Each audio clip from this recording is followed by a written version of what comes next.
Kattankudy police நிலையத்தில் தமிழ் சிங்கள புத்தாண்டு விழா. செய்தியாசிரியர் MTM யூனுஸ். வாசிப்பு BN ஃபயாஸ். தமிழ் மற்றும் சிங்கள புத்தாண்டை முன்னிட்டு பாரம்பரிய நிகழ்வுகள் இன்று காத்தான்குடி போலீஸ் நிலையத்தில் நடைபெற்றன. சம்பிரதாயபூர்வமாக பால் பொங்கி உணவு பரிமாறும் நிகழ்வு இன்று காலை காத்தான்குடி போலீஸ் நிலைய வளாகத்தில் இடம்பெற்றது.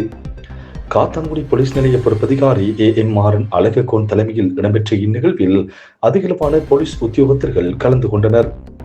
இதன்போது தமிழ் சிங்கள புத்தாண்டின் பாரம்பரியத்தை வெளிப்படுத்தும் வகையில் பல்வேறு பாரம்பரிய உணவு வகைகள் பரிமாறப்பட்டன. அதனைத் தொடர்ந்து நிலைய பொறுப்பதிகாரி AMR அழககோன் புத்தாண்டு வாழ்த்துரையையும் வழங்கினார். இந்நிகழ்வில் காத்தான்குடி போலீஸ் நிலைய சிறுகுற்ற பிரிவு மற்றும் சிறுவர் மகளிர் பிரிவு பொறுப்பதிகாரி மதுசாந்த, பெருங்குற்ற பிரிவு பொறுப்பதிகாரி ரஹீம், சிவில் மற்றும் சுற்றுச்சூழல் பொறுப்பதிகாரி ஜெயசேகர, போலீஸ் உபதேச குழு செயலாளர் BM ஃபயாஸ் உள்ளிட்ட பல போலீஸ் உத்தியோகத்தர்கள் கலந்து கொண்டனர். தமிழ் சிங்கள புத்தாண்டின் ஒற்றுமை மற்றும் பாரம்பரியத்தை எடுத்துக்காட்டும் வகையில் இந்த நிகழ்வு இடம்பெற்றமை குறிப்பிடத்தக்கது. நம்பகமான செய்திகளை உடனுக்குடன் தெரிந்து கொள்ள ஸ்பாட் நியூஸ் 24 முகநூல் பக்கத்தை பார்வையிடுங்கள்.